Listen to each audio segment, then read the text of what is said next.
Cumference and the Viking's Map, a math adventure. Written by Cindy Neuschwander, illustrated by Geehan. We're well and truly lost, Per said to her cousin Radius.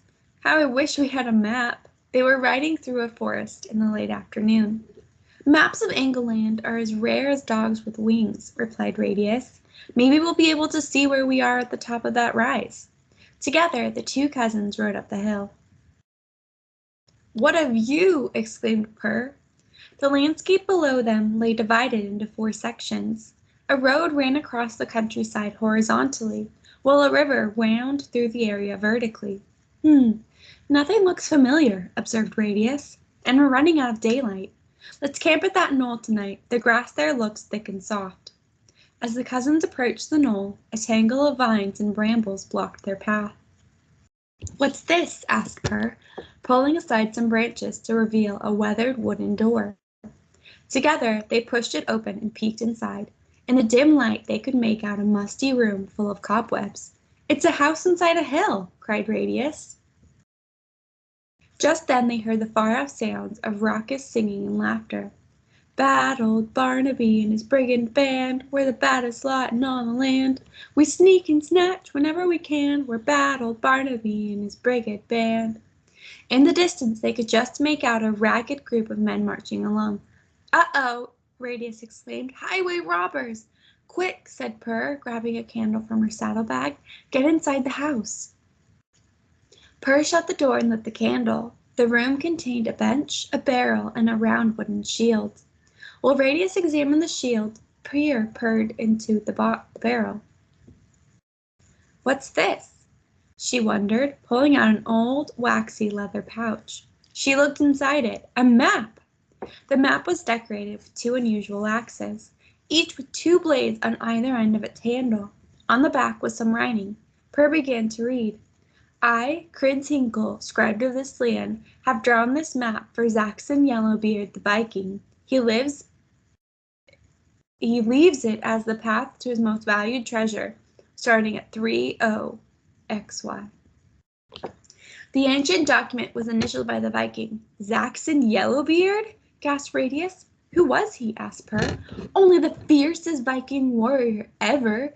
It was said he conquered most of England, answered Radius. I thought he was just a legend. I guess he was real, said Per. Ready to look for his treasure tomorrow? Absolutely, Radius said. Early the next morning, as they left the house in the hill, Per noticed a flash of red between 2 nearby trees. What's that? She wondered. Radius shrugged. A bird? Then they looked at the map and studied the land below. How do we read this? Wondered Radius. Well, we're right here, said Per.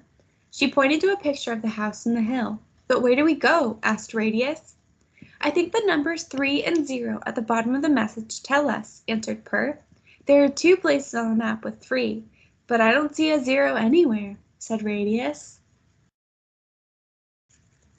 The house in the hill looks like it's drawn inside a giant 0, said Per. Let's ride up to the river to the 3 there. They trotted along next to the bank but didn't see anything unusual. After a while, Per said, this doesn't seem right. Let's go back where we started and follow a road out to the other number 3.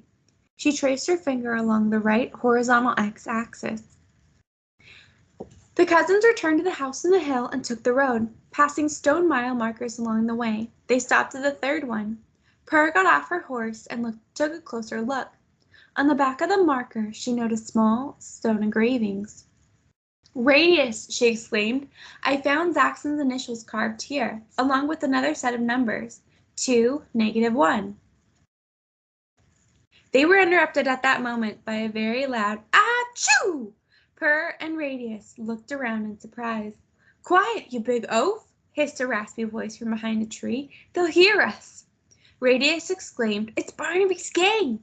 Per jumped on her horse and the cousins took off at a gallop down the road. After passing Milestone 6, they slowed to a walk.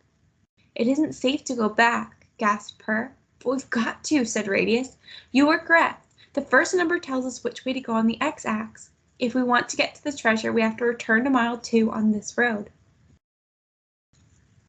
If the first number tells us which way to go on the x-axis, reasoned Radius, the second number must tell us which way to go on the y-axis. It's like the alphabet. X comes before y. The next set of numbers is 2, -1. So when we get to the mile 2 marker, we'll go down the y-axis here. Using the guidelines, he traced the way with his finger. Together, they galloped back down the dusty road, making a hasty left turn at milestone 2. They found themselves on a narrow lane. Only then did they slow their horses to a walk. "Did you see anyone?" Purr asked Radius nervously. "No," answered Radius. "I think we're alone." The lane ended at the opening of a cave. "This must be our destination," said Radius, checking the map. "We'll need some light in there," said Purr, retrieving her candle.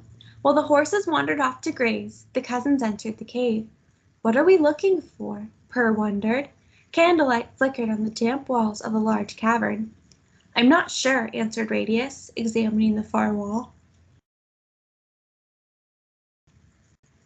Suddenly he paused. Carved into the wall were 2 more numbers, -3, -3. "That's it," he cheered. But wait, did they hear voices and footsteps outside? Purr blew out the candle. "Crouch down," she whispered urgently. The robbers entered the cave, all talking at once. "Your sneeze chased them 2 young ones off. Can't be far away. Find the pelts. Maybe they have gold or coins.